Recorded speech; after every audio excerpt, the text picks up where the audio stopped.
Bab 866. Hanya ingin bertemu dengannya untuk terakhir kalinya. Ternyata dia berpikir begitu. Audrey Han mengira dia akan bertanya tentang Anisong, namun ternyata tidak.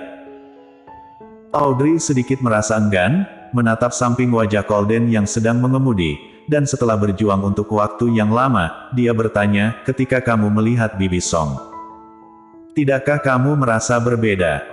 Setelah bertanya, Audrey menahan napas dan menunggu dengan tenang untuk jawabannya. Namun, ponsel Colden Ye tiba-tiba berdering yang benar-benar mengganggu pernapasan Audrey Han. Dia melihat wajah dingin Colden Ye yang menerima panggilan dan setelah beberapa kata, Colden memutuskan telepon lalu menatapnya. Jangan khawatir, karena dia bibimu, aku akan membiarkan seseorang untuk melayaninya dengan baik. Audrey Han tidak mengatakan apa-apa lagi. Ketika dia sampai di bawah gedung, ponsel Colden Ye berdering lagi, dan mata Audrey Han berkedip. Apakah kakekmu menyuruhmu kembali? Kalau tidak, malam ini. Colden Ye mematikan telepon tanpa ekspresi. Tidak apa-apa. Audrey Han menunduk dan hatinya terasa berat. Jerry Yuchi benar-benar tidak ingin dia bersama Colden dan belum mengambil tindakan apapun baru-baru ini. Itu pasti karena Colden Ye, kan? Tidak tahu berapa lama hari yang tampaknya damai tetapi sangat berbahaya ini bisa bertahan. Kakek Yuchi, aku sangat sedih. Kakak Coldy tidak ingin bertunangan denganku, dan jatuh cinta dengan staf di perusahaan. Kakak mengira aku memiliki masalah psikologis, jadi dia membawaku untuk menemui psikolog. Aku benar-benar takut, akankah mereka menganggapku sebagai orang gila suatu hari nanti. Air mata merlinduanmu berlinangan, menangis sambil menarik lengan baju Jerry Yuchi. Kakek Yuchi, jangan memberitahu kakak dan kakekku bahwa aku ada di sini ya. Aku tidak berani menemui mereka. Mendengar bahwa tuan muda duanmu membawa merlinduanmu ke psikiater, reaksi pertama Jerry Yuchi adalah marah. Dia melihat merlinduanmu dengan mata kepala sendiri, tidak ada yang salah dengannya, hanya saja gadis ini sangat menyukai Coldy Yuchi. Tidak tahu apa yang dipikirkan oleh kakaknya, mengapa dia membawanya menemui psikiater.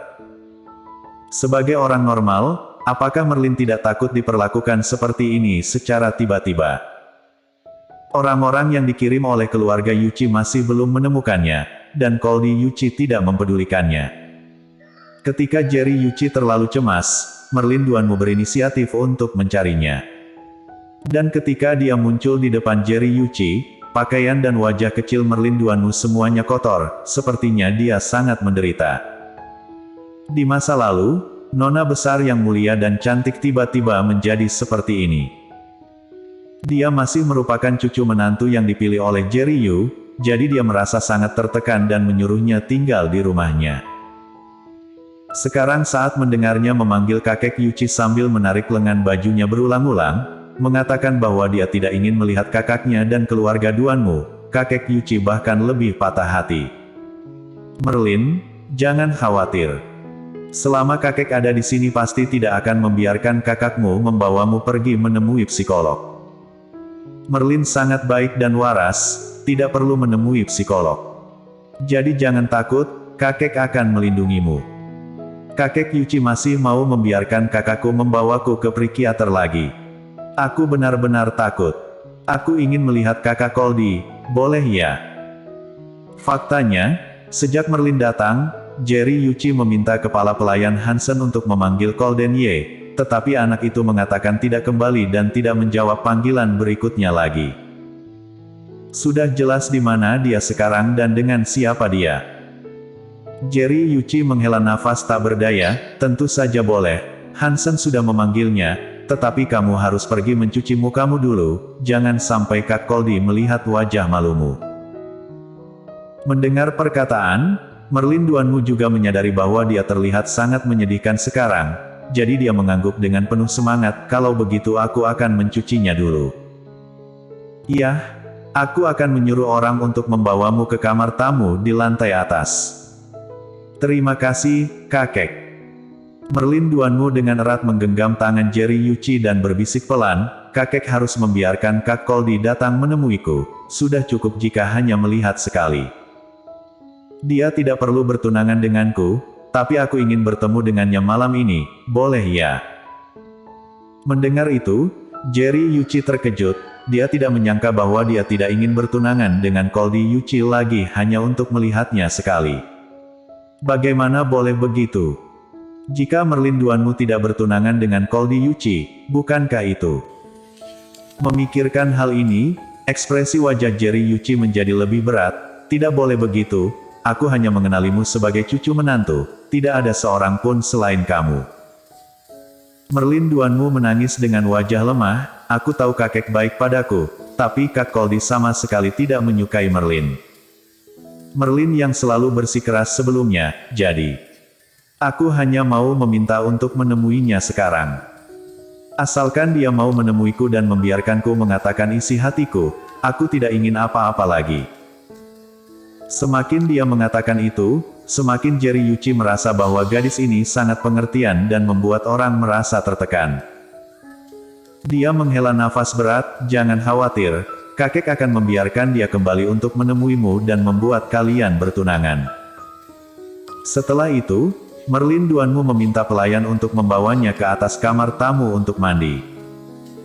Jerry Yuichi memanggil Hansen dengan wajah suram, apakah dia masih enggan menjawab telepon? Hansen mengangguk tak berdaya, ya, kurasa ponsel tuan muda dimatikan. Kalau tidak, bagaimana mungkin dia tidak menjawab telepon? Jerry Yuichi mendengus berat, dan berkata dengan marah, jika dia masih belum menjawab telepon, panggil sampai dia menjawab. Merlin sangat menyukainya, Koldi berani tidak datang menemuinya. Hansen, terus panggil atau kirim dia surat dan suruh dia kembali, jika dia tidak kembali, aku akan mati di ruang tamu ini. Kalimat terakhir membuat wajah Hansen berubah drastis, dia mengerucutkan bibirnya dan mengangguk kaget, baik. Berikan aku waktu lagi tuan, aku pasti akan membawanya kembali. Setelah Hansen meninggalkan ruang tamu, dia mengeluarkan ponselnya dan membuat beberapa panggilan ke Golden Ye. Masih tidak ada gerakan seperti sebelumnya. Yang datang dari ponsel adalah suara wanita sopan yang terdengar berulang kali. Hansen menutup telepon dan benar-benar tidak berdaya. Tampaknya panggilan itu tidak mungkin lagi, sekali tuan muda bertekad untuk tidak kembali. Takutnya bahkan jika Hansen melakukan panggilan berulang kali hingga ponselnya meledak malam ini, dia tetap tidak akan menjawab panggilan itu. Karena itu, Hansen hanya bisa datang untuk mencarinya.